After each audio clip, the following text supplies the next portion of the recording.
Namaskar. Hello and welcome to PGurus channel. I'm your host Sree Iyer. Joining me today is Shekhar Iyer as we talk about the latest set of accusations from Canada as well as politics in and around India. Let's welcome Shekhar Iyerji. But before that, please like this video, and if you have not subscribed to our channel, do subscribe to our channel. Shekharji, Namaskar and welcome to PGurus channel. How are you, sir? Thank you, Shree Iyerji. Thank you very much. Nice to be back. But all of us here are wondering what's going to happen and who is going to occupy the house that is being shown right across your screen. Because everybody is asking. So there are two things, which is what happens if Kamala Harris wins elections? What happens if she does not? What happens if Trump wins election? And what happens if Trump does not win elections? We want to know what is it for India and what is it even for America and for Americans.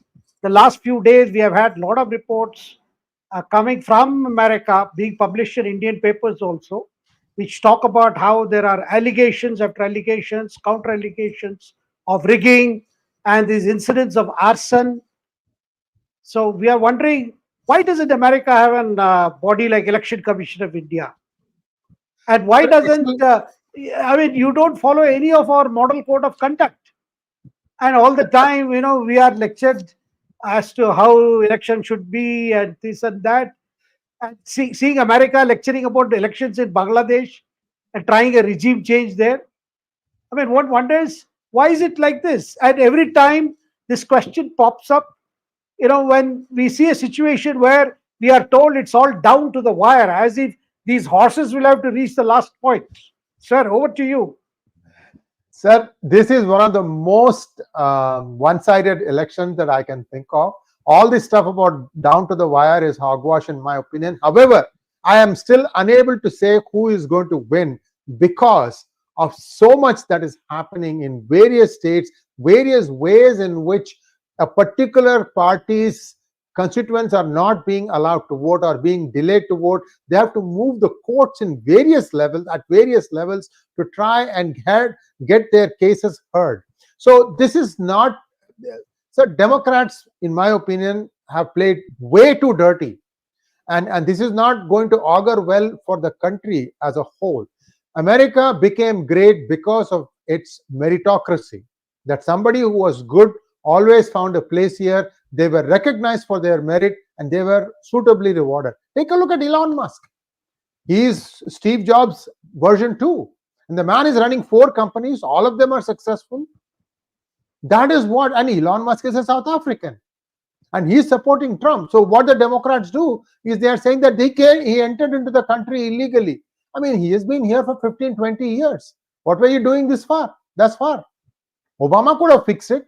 It becomes a problem only when somebody is making a point and that point is going home. Sir, he did a simple thing, sir. There is a petition going on. And that petition, he said, every day I'm going to give $1 million to one randomly selected petitioner out of this petition. And he has been giving this. Democrats have gone to the court saying that he cannot give like this. So whatever, see, it's Elon Musk's personal money. Pray, what is George Soros doing? Can anyone explain that? Sir, I'll tell you one thing. I did a separate monologue on this. George Soros owned a company, which was a bank, as a matter of fact, and that bank was in deep doo-doo. They were having 5,000 odd cases where they did not process the mortgages properly. This was in California. You know what happened? This man helped elect Kamala Harris as the Attorney General, and Kamala Harris, the newly minted Attorney General, made all those problems go away. And the CEO of that bank ended up working for the Obama administration. In fact, he continued in Trump administration for a couple of years. His name is Steve Mnuchin. I'm just giving you one small instance of what kind of rot has set in the Democratic Party. Kamala Harris's funding more or less has been done by George Soros. Sir, I'll tell you another reason. You remember that caste discrimination bill, SB 403? It was brought by the California state senator. Her name is Aisha Wahab. Okay, Indians queued up to vote for her because they perceived her opponent as being corrupt. And they got paid in double. Now we are trying to remove her. That's going to take its own time. But my point in saying all this is that thing based its whole findings on a company called Equality Labs, of which Tenmozhi Soundararajan is the face of it. She's a Christian, but she passes herself as a Dalit. Her Twitter handle is Dalit Diva, sir. And what happened is that she was funded by a company called 𝗤𝙬𝙤 Foundation, and 𝗤𝙬𝙤 Foundation you find that directly the investment into 𝗤𝙬𝙤 Foundation is from the Democratic Party. Democratic Party, Soros fronts. Sir, this thing has completely broken the fabric of America. Soros, I don't know how he's able to get away with all this. He should have gone to jail on that particular bank thing alone, sir. Sir, as soon as Kamala Harris, absolved him of all the crime, that bank was sold for $3.4 billion. $3.4 billion. Can you imagine how much money they made out of it again? I'm just giving you one instance. So I can go on, sir. My point about all this is, I wrote a book looking at the 2020 elections. Who painted my state purple? Painted means falsifying. Purple is, when red state, that is a Republican state, becomes democratic, it goes through the color purple. Red, purple, blue. Same way, when a democratic state, which is blue, turns red, it goes through purple. Blue, purple, red. Which is why I said, who painted my state purple? People who are, American public understands the purple color of state. So the idea, I wrote this book 4 years ago, the idea was to give it to the Republican Party so that they understand how many ways the rigging was done. Could have been possibly done, I should say it was done. Could have been possibly done. Allegedly done. Okay, so the recommendation I have been making for 3-4 years now, sir, is that the president, whoever it was, should there's something called, they constitute a blue ribbon commission. A blue ribbon commission is it's like a Jain commission, that sort of stuff.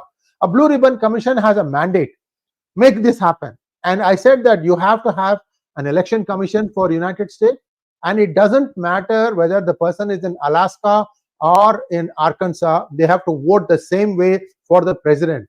You want to conduct local elections differently, that's up to you. But the presidential election shall be uniformly done the same way. They haven't done it, sir. In fact, America takes pride in allowing at the county level to decide how they will conduct the election for that particular county for the president of the United States. I will have 𝗤𝙠𝙠 software company or 𝗤𝙠𝙠 voting machines, and I'll use that and say, you use this 𝗤𝙠𝙠 voting machine to cast your vote, and there is nothing you can do about it. So there is this one company that's again and again figuring called, I'm trying to remember the name, Dominion Voting Systems. The Dominion Voting Systems, somebody has come out in one of the states and said, look, the voting using this is very difficult because it looks like it's very procedural. You can't easily vote. But that's the way it is across the country. Everywhere people who are using this Dominion Voting Systems machine, they have to go through the same tortuous process. Interestingly, so this is the other interesting thing.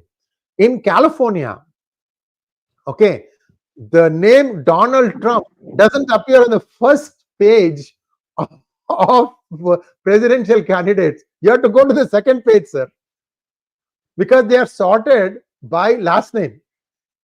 H for Harris comes ahead of T for Trump.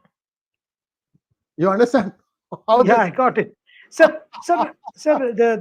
Sir, I believe already 70 million votes have already been cast because voting is opened early. Yes. And we hear that, the people are talking about, their fears that there could be a repeat of the January incident when people reached White House to protest against election results. So can we see a similar scenario where the results, when they are declared, are not accepted by one side? Then what happens? Who steps in? Are we going to see a repeat of what happened in that particular January of year 2020? And because this is one election which has, of course, all elections previously were also polarized, but this time I'm told it's polarized than ever before. And people are angry. People are angry because, as you said, they can't trust the system. There is no uniformity. And there are several issues that is bothering them. And and many Democrats who have turned pro-Trump this time, largely because they think if Trump comes, America, whether it becomes great again or not, but suddenly it will stand up and start, be back on the economic recovery. That's a big factor that is motivating several people to see beyond, Trump and Harris. And in the case of Kamala Harris, it's the very same section of voters who fear that return of Trump could be the end of whatever welfareism we have seen under the Biden regime. Though Kamala Harris herself says that she doesn't accept it as her legacy, it's a Biden's legacy. The things that did not work, despite tall claims and all that. So this is going to be, and in India we are wondering what is going to be good for us. You tell us, Sree Iyer.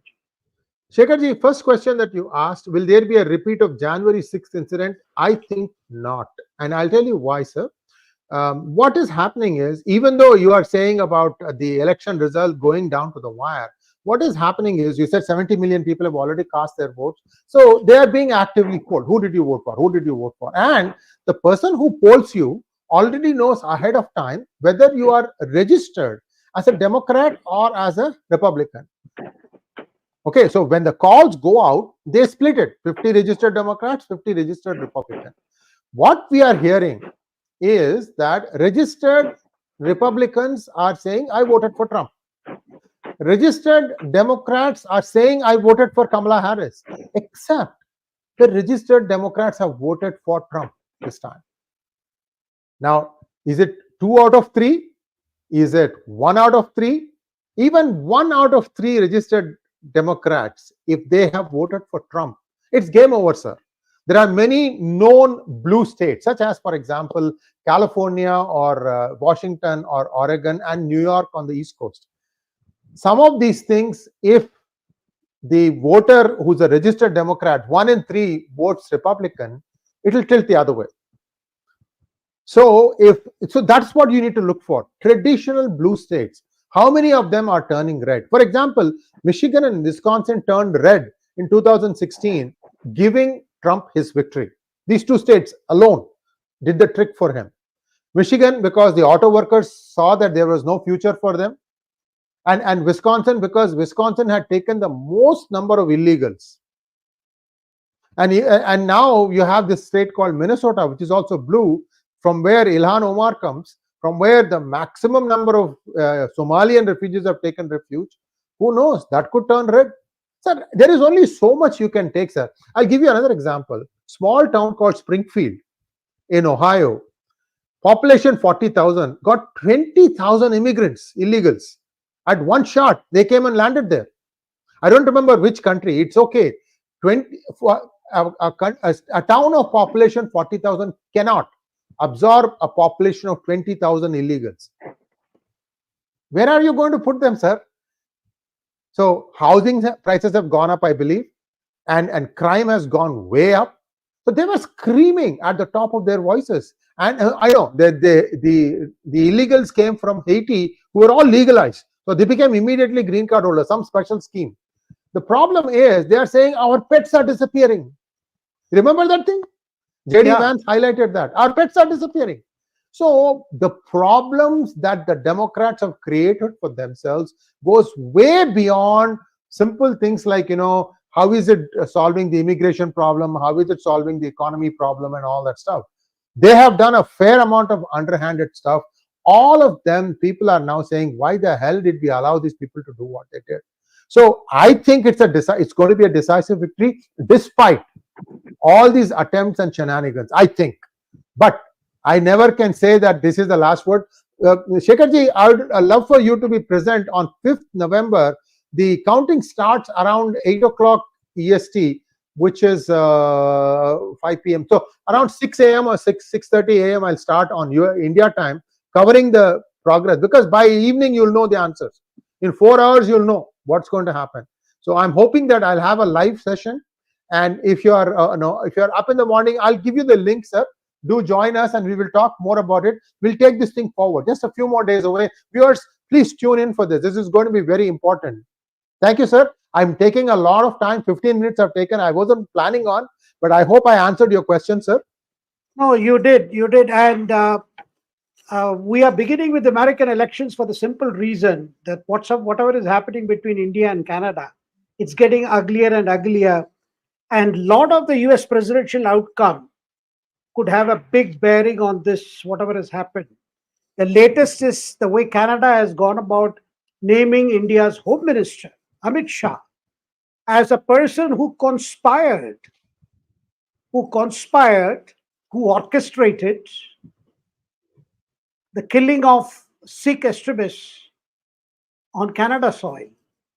I mean, here people are asking, how dare Canada name our Home Minister?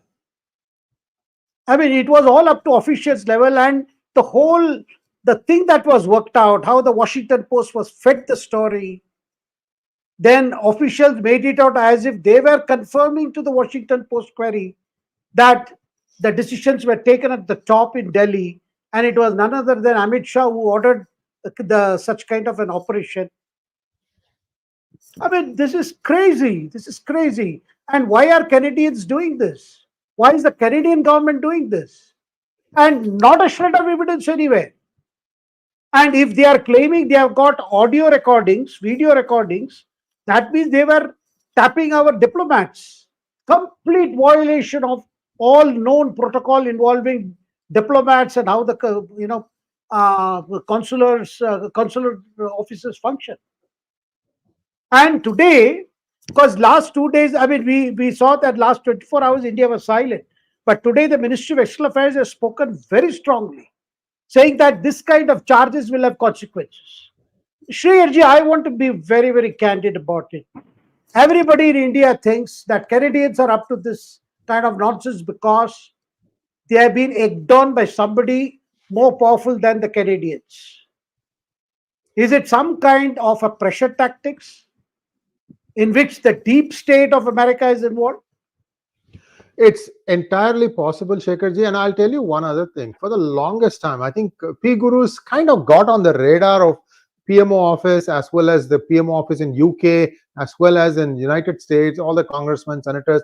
We got on the radar about 3 years ago, and for the longest time I've been telling India needs to have its own lobbying presence in the United States, especially in Washington DC, maneuvering and navigating the opinion of the lawmakers, even from a congressman level, first-term congressman to the senior most senator. Everywhere you need to shape the opinion the way you want it. Sir, my research has told me India has only one company that is lobbying on its behalf, and that company also lobbies it mainly for big contract. For example, if India wants engines from GE, Pratt and Whitney engines, that blade technology, right, switchblade or some blade, it's called crystal blade technology, things like that. That seems to be the only thing this particular firm does for India. India needs, sir, according to my good friend, he's no more, 𝗤𝙑𝙤. I call him the Virendra Sehwag of pro-India, pro-Hindu politics outside of India. And he used to say that Pakistan uses up to 400 lobbyists, sir. 400. See, we don't seem to learn this game. So India will immediately turn around and say, well, what is happening in Pakistan is US gives them the money, and then Pakistan give it back to the US by way of giving all these lobbies, blah, blah, blah, blah, blah, blah. But India is a big country now. You can afford these things. You don't even want to take a simple step. I'm a little bit disappointed about this aspect, Shekharji. You're not understanding, India is not understanding how poorly it is, shown outside of India. For example, sir, compelling medical tourism that India can have 1000% growth in 5-6 years, sir, is medical tourism, especially of the Ayurvedic variety. In Ayurveda, there are solutions for a bad knee, not knee replacement. Any problem that has your muscular thing, many people suffer from these kinds of problems. Ayurveda is the best solution for that. 3 weeks, you go and stay someplace and you get cleansed, and you come back after 2 years, you are perfect. So that kind of stuff India is not pushing. The reason is not able to, it's not that they didn't try, they are not able to cut through because there is so much garbage filled about anti-India stuff. See, other very sad part, and I have to say this thing to our people. Sir, many people from India emigrate abroad and they don't have good things to say about India. I may criticize Modi, but I also always praise him when he does something right. And I also have come up with solutions too, and some of them have been implemented. My point is, be objective. Don't be just keeping on, berating India. That's also sad. Shekhar, this what is happening, what the Canada is doing, is nothing about what India has not done. After all, the King Charles and his wife, they've had a quite private visit to Bangalore Natural, Wellness Center, and they had gone on official visit to Australia, and from there they've quietly flew into Bangalore, where King Charles has been coming for a number of, or for almost he has done it for the last 9 years or so, getting treated. Sir, but this is something else. This has got to do with something else. Because about India, they were saying India has potential, India is great, and we need to do all that. I mean, in the last 10 years, I mean, we have seen how they have been trying to rework their relationship after Prime Minister Modi took over. Now, what has happened? Why is this coming up? Is it because we have a lack of lobby in Washington? I think there is much more to it. That you are now straight away targeting a person who is perceived as number two without offering a shred of evidence. Sir, and also for a moment we assume that indeed these kind of operations to neutralize people who are working against India. Suppose the operation, a decision was taken. You think it would be an orders given by Amit Shah? And you think Amit Shah would call up a local high commission and say, go ahead and bump off people? Is this the way it is done? Sir, it is not even done in our states. Assuming a particular state government has gone for a scorched earth policy. Or say whatever operations are going on in Jharkhand or anywhere, where people constantly talk of extrajudicial approach to deal with gun-toting boys. Nowhere is there any such kind of a blanket order being given. If assuming that if this were so. So therefore, this is a much bigger thing because, see, a diplomatic note was presented before the Standing Committee on Public Safety and National Security in Ottawa on October 29th. Now, this is the report that specifically mentioned that orchestrated campaign of violence, intimidation, intelligence operation aimed at Sikh separatists in Canada, and these were ordered by Home Minister Amit Shah. And backing up this report was David Morrison, who is the Deputy Foreign Affairs Minister of Canada, and he confirmed that we were actually the ones who got the story published by Washington Post. I mean, if you are really serious about this kind of thing, why do you go about first planting stories? And he did not say whether Canada had substantiated these claims about the alleged involvements of Amit Shah. So what are you signaling to Prime Minister Modi? You think Prime Minister Modi would be intimidated by these things and do what the Americans want? Sir, the question here is, will this thing, because it is seen now Canadians are doing at the bidding of Americans, the American deep state. And the question is, if there is a change of occupant in the White House, of course there is a change now, but if it is Trump, what will happen to all these things? These are going on. And what if it is Kamala Harris? And at risk is going to be much bigger things, sir. In one of our shows, we discussed how there is a delay in supply of key components, defense components for our various defense projects. So these are the questions, because this American election may be about the next president of America, but this is also about what is going to be the new emerging equation between India and United States as well as United Kingdom. And the fact that there was a BRICS Summit, and where you saw a lot of leaders gathering there, particularly the discussion between Chinese President Xi Jinping and Prime Minister Modi, Russian President Putin and Prime Minister Modi. I mean, these are all appointed to look, you are pushing India to a point where, because I remember, sir, when we discussed, say, a couple of months ago, or even a month ago, I said, what if India and China actually settle the border issue? And what happens to all that? You have Quad or whatever you have. Then why should India be part of America's plan to contain China? Of course, it's another question whether Chinese will really see wisdom in minding their own business and pushing so that they can push the real business. I don't know if China can, if whatever is happening in China, the churning in China will allow such a policy. But at least the administration of Xi Jinping or whatever the system there is would have realized that this approach has not benefited them. It has become more difficult. In fact, it's felt that the timing of China's readiness to ease the tension on the line of actual control has a lot to do with the internal dynamics in China. But sir, this is getting here because we have seen gradual escalation of the first charge made by the Canadian Prime Minister Trudeau last September, that we have credible evidence, and finally that credible evidence turned out to be credible intelligence, and there was a mix-up of words between intelligence and evidence. And as usual, US expressing concern that Canada is such credible thing and it wants India to cooperate. And so whatever happened last month, when India expelled 6 diplomats, Canadian diplomats from here, and pulled back Sanjay Verma and 5 other diplomats. And subsequent to that, Sanjay Verma was instructed to go on Indian television channels to give interviews to explain what has happened. And whatever he said about what Indian diplomats have been undergoing in Canada, this is not something that has happened even in Pakistan, sir, for our diplomats posted in Pakistan. They have also been subjected to this kind of, being tailed or being, accosted by strangers. Actually, Iran has dealt with India's,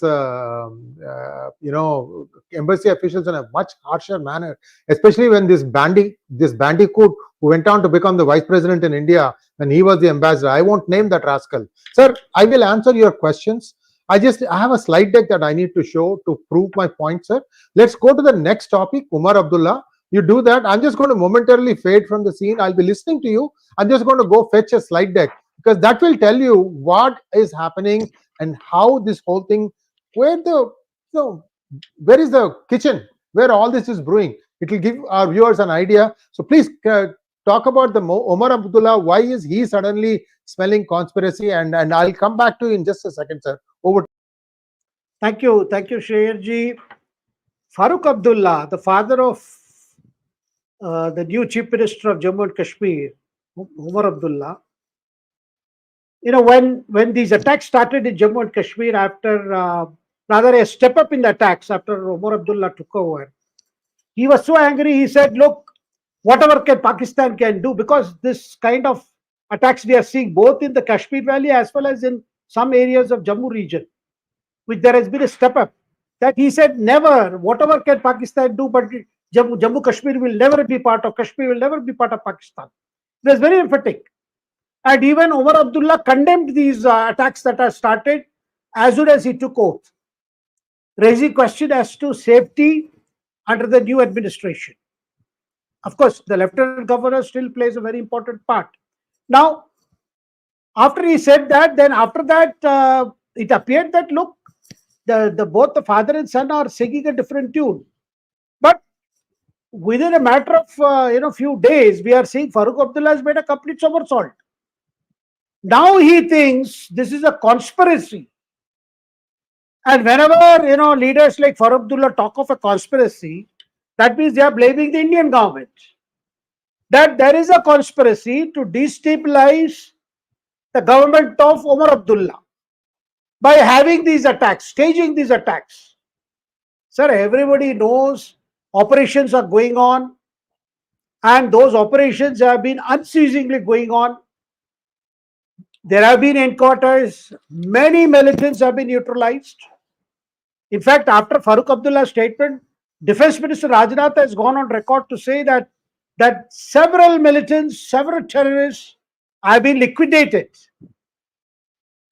And even in the latest operations that are going on, some are holed up, some have been gunned down, but our men in uniform have been conducting a thorough thing. But why is this all happening?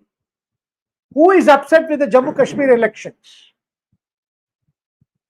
Obviously, it is people on the other side of the border who feel that if peace is allowed to continue here, and if things appear that after election, the Jammu Kashmir is on a path to a development with a representational democracy, then it affects all of them. So what do we see is that there is an attempt, a systematic attempt is going on. First, there was no incidents in Kashmir Valley. Then we saw it happening in Jammu, and then back it has come here. And somewhere along, and this is happening after our Foreign Minister Jaishankar went to Pakistan to attend the Shanghai meeting, where he represented India. So the deep state of Pakistan is back to this game. But here we have Farooq Abdullah did a somersault and is now parroting Pakistan. He says, no, this is, and he wants all these people who are indulging in this violence, they have to be caught alive. He says, don't kill them, catch them alive so that we'll know the conspiracy. What is this? Why is he doing this? And you know, the whole thing is, there is a theory that they are pushing that this is happening because Indian deep state is involved in creating these acts so that they think that this is all because the Modi government is in no mood to accord full statehood to Jammu Kashmir. That is why this is being delayed. That is unstated part of Farooq Abdullah, that they will do all this to delay it. And his son will feel frustrated because with the kind of powers now, he cannot do much. But we all thought Omar Abdullah had started on a right note, saying that he looked forward to working with Prime Minister Modi for the, taking up for, despite all that political issues that were raised, Article 370 is dead and gone. Nobody in Kashmir believes that this can come back. In fact, it was used by the parties to create that emotional thing against the BJP. And people voted because they wanted more representatives, because it's easy when you have an MLA to go and tell your problems. And we have seen the success of Panchayat election also. A lot of people turned up to vote in the local bodies that were held in the last 5 years. And so the whole idea is that this will probably delay the grant of statehood. Sir, in any case, Prime Minister Modi and Home Minister Amit Shah had told Parliament, statehood will be given, but subject to things coming normal. So who is preventing that things returning to normal? And Farooq Abdullah, by speaking this, he has only created a problem for his son. And so fast, because father and son are not known to share a common perception about many things. In fact, the son has been quite unhappy with his father's ways for a long time. But this time, with the kind of mandate that the National Conference got, and Farooq Abdullah to come with this kind of thing, and they have to realize, sir, that our neighbor will do whatever possible. They may go around the world with a begging bowl, but they want something to happen on this side. And it is not an easy thing, sir. These days, operations are undertaken with great care to see that there are no civilian casualties, there are no civilian, because we have also improved our tactics in our anti-insurgency operations, anti-militant operations. And you can see how a lot of care is taken that no innocent is harmed. And because we have learnt our own experience over previous army operations. Even where there is a cordon and search operations for any hiding terrorists, our soldiers are very careful. No, at a time like this is a disservice by Farooq Abdullah, because when things have started on a good note in Jammu Kashmir, there's such a huge participation of voters. For him to go back the same thing which he has been doing now, and I mean, only a few weeks ago you said that Pakistan must know that kabhi Kashmir Pakistan nahi hogi. It will never become Pakistan. I mean, after you said all that, now you are saying, no, catch all of them, keep them alive, bring them alive, we'll ask them. And they will tell you that Prime Minister Modi wanted them to create trouble in Kashmir because statehood has to be denied. I mean, sometimes I wonder. I mean, this is crazy, sir. This is crazy. But this does not do good to his son's future, the future politics of Omar Abdullah. Because whatever the father says, it will impact. And one thing is clear. So if this is the way it is going to be, it is not a question of delay. It's a question of, because center cannot allow things to slip back to the old stage. Definitely that will not be allowed. So therefore, I think Farooq Abdullah should realize all this, because his statement is not going to please Pakistan either. They will think, we are doing everything and they are crediting Indian agencies. We have some ways to stick people. Sir, over to you. Thank you, sir. I have the data, but I'll wait till we do the other two topics because we have quite a bit of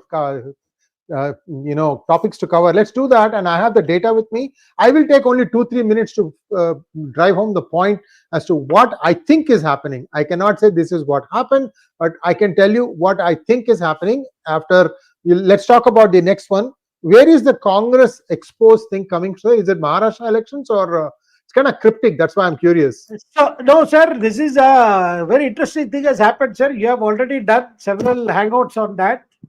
Now, the public conversation between Congress President Kharge and D.K. Shivkumar of Karnataka, because D.K. Shivkumar, blurted out the fact that his government has run out of money to run all the schemes that they were doing, and they were in the process of undertaking a review of the Shakti schemes, particularly the free bus pass, saying that, look, there are some people who don't mind paying, so we will see how we can, because there are difficulties in that. Basically saying we don't have so much of money to keep this going. We made the promises right. Now this upset Kharge big time. So he publicly pulled up D.K. Shivkumar saying, look, we have been showcasing what we have done in Karnataka, Telangana and Himachal Pradesh in Maharashtra elections. Saying we have, we made these promises, and you are coming out with statement that you are going to review this. This is playing into BJP's hand. So we should not, announce schemes without proper budget. But question is, who announced these promises in Karnataka election? Why is not Kharge naming? Was it Siddharamaiah? Even Siddharamaiah was taken by surprise when these announcements were made. Sir, you will have to give credit to Siddharamaiah, who has presented so many budgets. He knows what is possible, what is not possible. But who trusts these promises? And it was made out as Priyanka Gandhi's promises. And there are several videos showing how that is how Rahul Gandhi came with that slogan, Khatakat, Khatakat, Khatakat, Khatakat, the amount will go into your account. And here in Maharashtra, that Khatakat has become Fatafat, which Eknath Shinde does not forget to remind his voters in every meeting addresses. Congress talked of Fatafat and they are not able to do it, whereas we are doing Khatakat. We made the promise, 1,500 rupees, it's going into the bank, and we have budgeted it. And here Kharge is publicly telling D.K. Shivkumar that you should not think of schemes if you have not budgeted. Did Priyanka do the budgeting before she announced those 5 promises?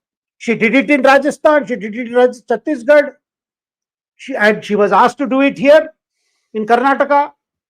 in Himachal.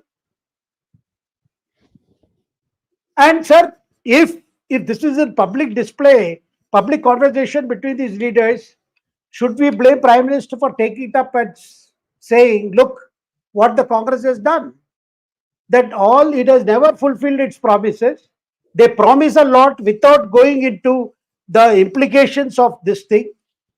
And without checking the financial side, the state's capacity, sustainability of some promises. Without that, you have announced. And now Congress is realizing, I mean, the trap it has fallen into, its government. So campaign after campaign, they did that. They won Karnataka election. They won Telangana election. They won Himachal election. All these governments are in trouble. Because they are not able to pay salaries. They are not able to, and voters are realizing. And sir, biggest upset for Congress leaders is this giving promises was our copyright. How come BJP has announced it in Maharashtra and knocked off our big plank? And that is hurting them. In Maharashtra, it is hurting the Agadi. And what we promised, they are already implementing. And everybody is saying, Uddhav Thackeray, Sharad Pawar, no, how can you make these promises? Arey Baba, when you were making those promises, that time it was good. Sir, it is another subject. We have often agreed that this kind of freebie, this kind of fiscal imprudence should be avoided, because even Maharashtra scheme is 46,000 crore. Just one scheme. And they say they are budgeted. I do not know how they are going to manage. Sir, some of the people I have spoken to in Maharashtra who are beneficiaries, who have started getting 2-3 installments, they tell me very frankly that we know that if this money is coming to us, it makes us feel good. But what will happen to the school, government schools where our children go and study? What will happen to those hospitals, government hospitals? What will happen to the condition of our roads? Obviously, the money doesn't grow on trees. Even they are worried. Some of them they know it. They feel that this may not be sustainable. But they are happy this has come. And this has become a game changer. That is why Congress is more upset.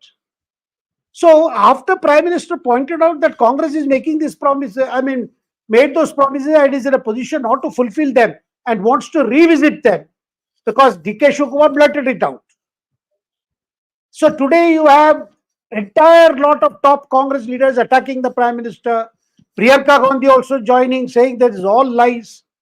Prime Minister Modi has never implemented any of his guarantees. Even this guarantee is rather borrowed from our guarantee. This is our sir. Before I go to another subject, I want to touch upon how this Yogi's slogan, "Batenge to katenge," which he said it in August, in relation to what was happening to Hindus in Bangladesh. Subsequently, it has been picked up BJP as a campaign, and that has been seen as trying to unite the Hindu votes at a time when Congress has been working on OBC versus General, OBC versus Dalit, and all that Rahul Gandhi scheme, of trying to see that the caste votes, the caste-inspired votes are come to the Congress, and along with the minority votes.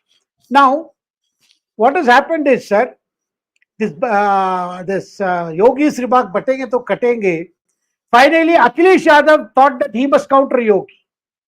So he has said this "Batenge to katenge" is a negative thing. This shows BJP is going to do badly, because they are having 9 by-elections to fill the assembly vacancies. So he came with a slogan that our approach will be "Judenge to jitenge."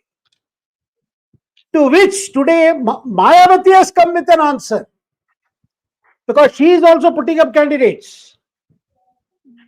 She has said this, when Akhilesh Yadav says "Judenge to jitenge," basically he is addressing all those toughies, ruffians, extortionists, who are all, the strong arm soldiers of Samajwadi Party. So he is telling them, "Hum judenge to hum jeetenge, and we can have a gala time again." So how this batenge to katenge has now become jeetenge to jodenge. And Prime Minister made it a point to say at that Ekta Divas at Kevadia, he said how even if we give a slogan saying that ek rahenge to safe rahenge, even this is mistaken, is made out as if it's a communal appeal. So I thought in Maharashtra election, this has also become a flavor we'll talk more detail about, but over to you, sir. Thank you so much, sir. Elections are always about one-liners. Make America great again. And then there was another one, make America affordable again. So then somebody said, but this is Diwar, mere paas maa hai.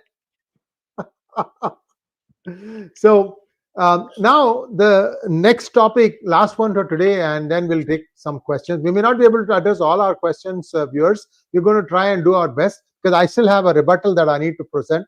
Battle for real Sena and NCP. Sir, this is a very clever thing that they have done, about Shaina, our good friend. We talked about how she missed out on the BJP ticket, but no, she did not miss out on the BJP ticket. She is a BJP ticket contesting under Shiv Sena symbol. This is a new for Indian politics, sir. Help us understand what happens if there is a conflict in opinion after both sides. Let's say Shaina gets elected on Shiv Sena ticket and they are in ministry together. There's a difference in opinion. Could be anything. I might want coffee for my drink. I might want tea, and there's a difference of opinion. And one party says coffee, other one says tea. So which way will Shaina vote, or what will she prefer? Sir, in politics, we look at probabilities and possibilities. Yes. Now, is it probable that at one stage Eknath Shinde and BJP will fall out? Is it probable? Well, at this juncture, it doesn't appear so. But is it possible some stay? It is possible. Because parties can come together and separate.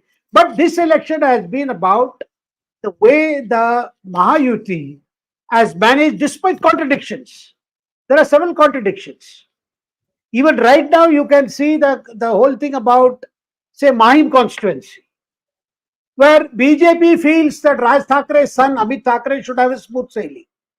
But Eknath Shinde, Shiv Sena has put up a candidate. The sitting MLA has been put up. And that sitting MLA, the Shiv Sena doesn't want to withdraw. But at the same time, they are avoiding any, I would say, any hard thoughts publicly. In fact, the BJP's appeal is that we will try to talk to Eknath Shinde and sort it out. And today Eknath Shinde was asked. See, BJP wants you to, wants the Sena, Eknath Shinde's party, to withdraw the candidate so that Raj Thakra's son, Amit Thakre, because Raj Thakra's MNS had backed the Mahayuti in the Lok Sabha elections. Now, Eknath Shinde's response today was very interesting response. He said, look, we have left it to our cadre in Mahim because our candidate is a MLA, sitting MLA, and MNS approached us too late. That is why because of course the MNS people are saying that we thought our request would be considered. But Sena went in and declared the candidate for mine. Now, Eknath Shinde has said, look, we have asked our leader, Savarkar, our sitting MLA, to consider, if it is possible, let's go by what the cadres feel. That's a way of trying to ease the tension. Anyway, your November 4th is the last date. Tomorrow is the last date for withdrawal. So we'll have to see whether anyone withdraws. Similarly, in Worli, BJP's, he is very upset that Bulli Deora was put up, Bulli Deora was put up as a Sena candidate, whereas he has been fighting for that seat against Aditya Thakre. Now, sir, this election, there are several things, we would be discussing week after week till November 20th as to this one thing about how this election is maybe finally settled the question, who is the real Shiv Sena and who is the real NCP. Now, I've got some interesting things, sir, that out of the 288 seats, Shiv Sena and UBT, that is the Sena under 𝗒𝙗𝘀𝘆 they face each other in 53 of the 280 seats. 53 of the 280 seats is a direct battle between Eknath Shinde's Shiv Sena and UBT. Now, of these 53, 44 are sitting MLAs. A lot of them from Eknath Shinde's side and some of them from UBT side. Now, in 2019, when it was undivided Shiv Sena, Sena had won 56 seats. This in alliance with BJP. Now, of those 56 sitting MLAs, 41 MLAs came with Eknath Shinde. That's how the government was formed. And 15 remained with UBT. Now, overall, Shiv Sena under Eknath Shinde has fielded 78 MLAs. And all the MLAs who have been renominated, except one person, that is the sitting MLA of Palghar, that is Srinivas Vanga. He was not nominated, and he was very upset, was absconding. His family even went to the police. Then he came back, but he was very upset that Eknath Shinde had not given him ticket to contest. Now, and what has happened is the other two cases where they have changed MLAs are people who got elected to Lok Sabha. Now, of these 53 seats, which I said they were facing each other, Eknath Shinde himself is one of the sitting MLAs, whose his opponent is again a UBT nominee. And against Eknath Shinde, Uddhav chose to bring a nephew, a fairly greenhorn, nephew of the legendary Sena leader Anand 𝗖𝗍𝗍. Anand 𝗖𝗍𝗍 is a mentor for Eknath Shinde, but they brought him, hoping that Eknath Shinde cannot claim the legacy of the Anand 𝗖𝗍𝗍. Now, this 𝗐𝙗𝙗𝗍 has to fight, Eknath Shinde. 𝗐𝙗𝙗𝗍 is a nephew of Anand 𝗖𝗍𝗍, but he is a greenhorn. People wonder why UBT just went for somebody who belongs to the family of Anand 𝗖𝗍𝗍, so that there will be some problem for. Nobody thinks Eknath Shinde will have a big problem in his constituency of Khopadi Panchpalkadi. Nobody thinks there's going to be a big problem. Now, of course, in Worli, I said how Milind Deora versus Aditya Thackeray. And in Maim, where we were just discussing, it is the sitting MLA, that Savarkar is against Mahesh Sawant of UBT. And the MNS has put up Amit Thackeray, the son of Raj Thackeray. Now, Eknath Shinde said he has left it to the cadre to decide. So that means he doesn't want to take a decision of saying, ask his own MLA to sit down in favor of Amit. But we'll have to wait and see tomorrow. If this happens, this will be a very big development. It will be a very big development. Now, so what we are seeing is, sir, that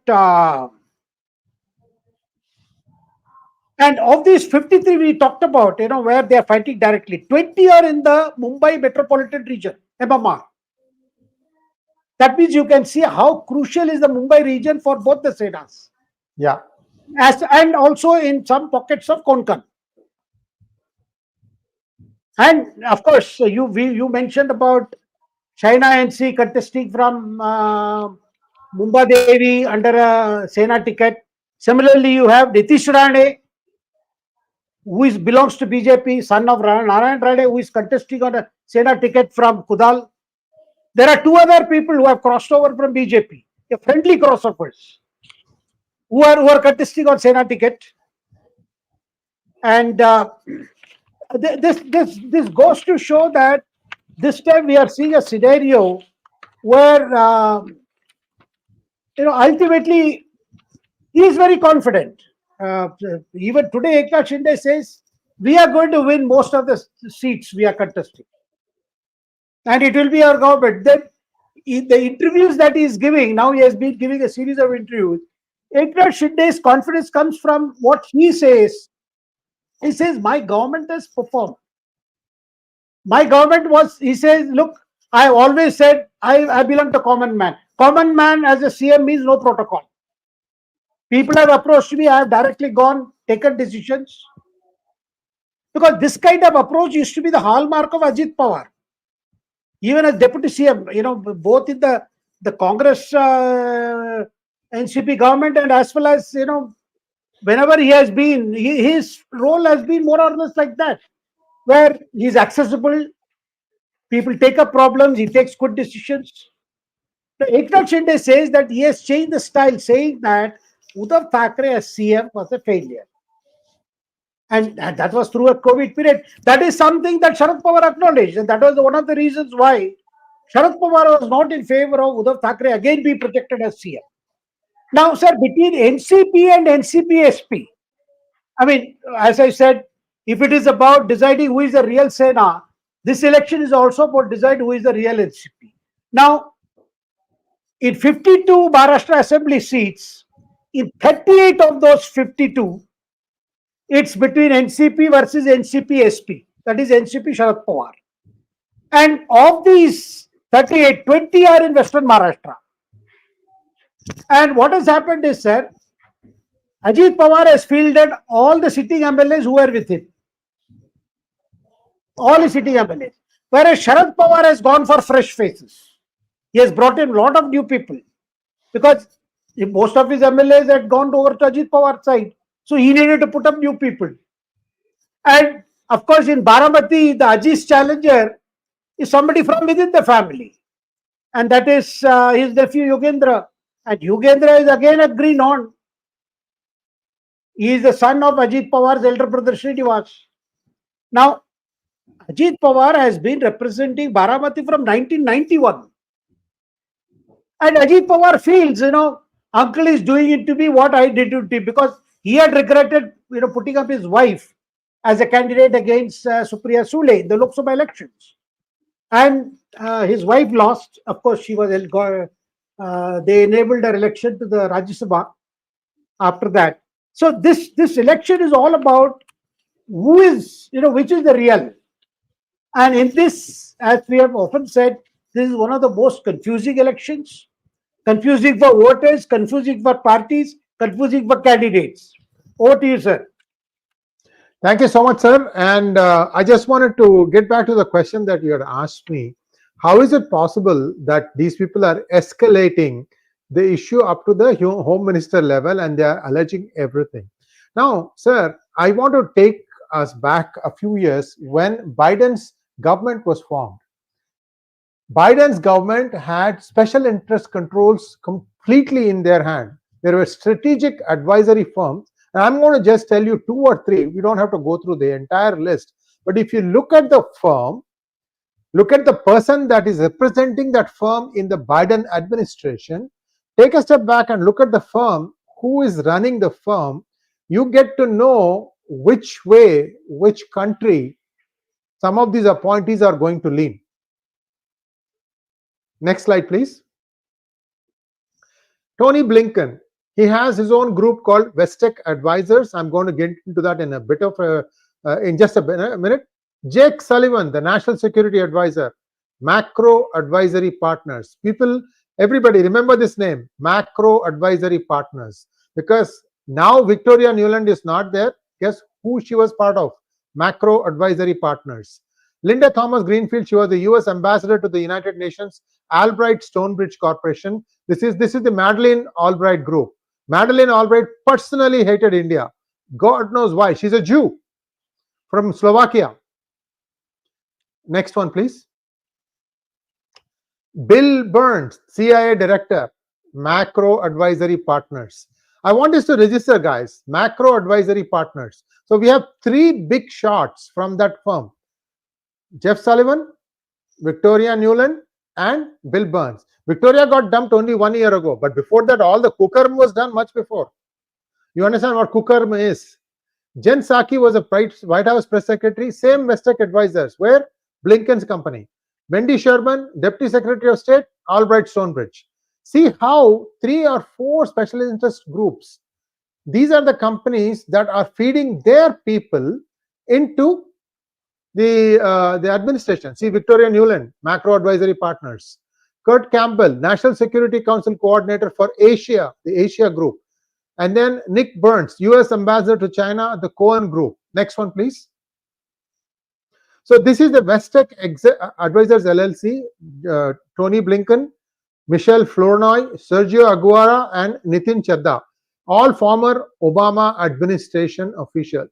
So it's like Obama staff, people who worked in the Obama administration, just got transported back into this. In the 4 years of Trump administration, what do you think these people did? They were on the payroll of this LLC. They were getting money because they have to get paid. So these are all huge egos, sir. Forget about everything else. They need to get paid in millions. And they were moving things around. In fact, there is a phone conversation captured on YouTube where Joe Biden is no longer the vice president. The then Ukrainian president calls him up and asks him, sir, when you were the vice president, you promised A, B, C, D. And you promised that even if I step down, I'll make sure that these things will happen. You know what Biden said? Look, it's going to take me some time. I'm trying to reach out to the new administration and they are not picking up my call. So this is one group. The most significant one, I'm sorry, go to the previous one, please. This is the most significant one because I told you Macro Advisory Partners is the one that has some of the biggest enchiladas in the room. And guess who runs it? Nader Mossavi-Zadeh. He is a co-founder and he leads engagements across his entire portfolio, Iranian American. Laila Maji heads the foundation's practice. Practice is the day-to-day. He's like a chief operating officer. Contributes to client engagements across the firm. Where is she from? Dead giveaway, Pakistan, Pakistani American. So what have they done? So next question you can ask. This is the top level. They've got the CIA director. They have the national security advisor, and they had the what 𝗤𝙗 was she called? Coups, because Newland could always engineer a coup out of nowhere. Everybody working from the same company, Macro Advisory Partners. And this is the Madeleine Albright group.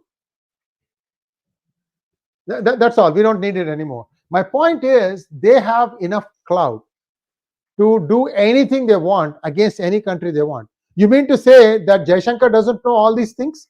That all these people come from the same fountain? What did India do? This is 4 years ago, sir. This trouble that started is only 6 months ago. And I have told the friends that I have in Indian consulate, hey, listen, you really need to get this act together. I mean, a PGurus or a Hindu American Foundation or a Kona, these are all the Hindu representative organizations.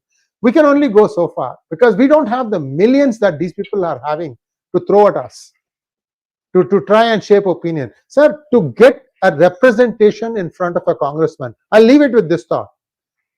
Unless you are donating to his campaign, he's not even interested in meeting you, even for 5 minutes, which means you have to shell out $3,300 per meeting.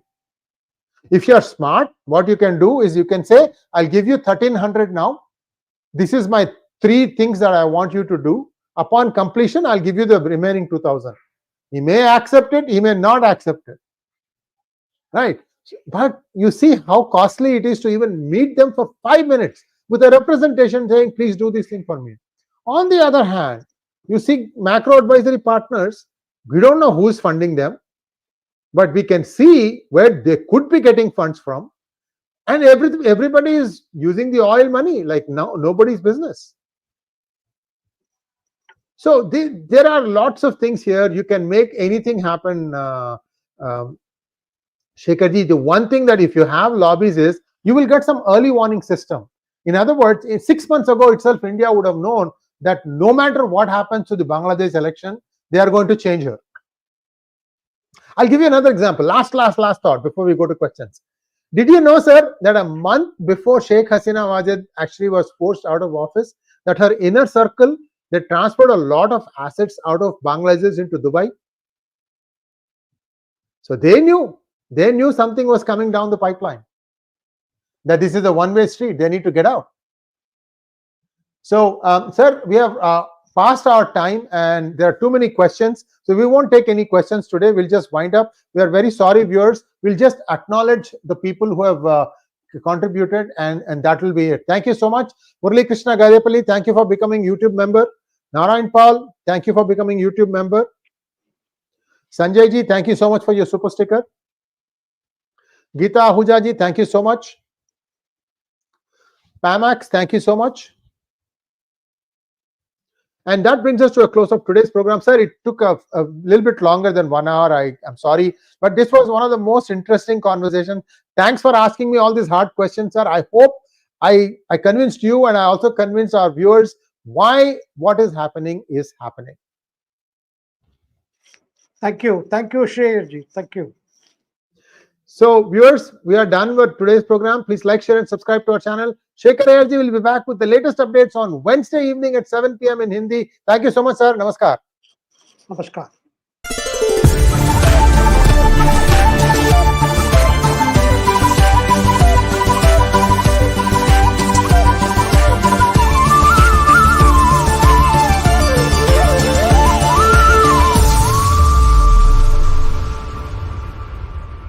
Thank you.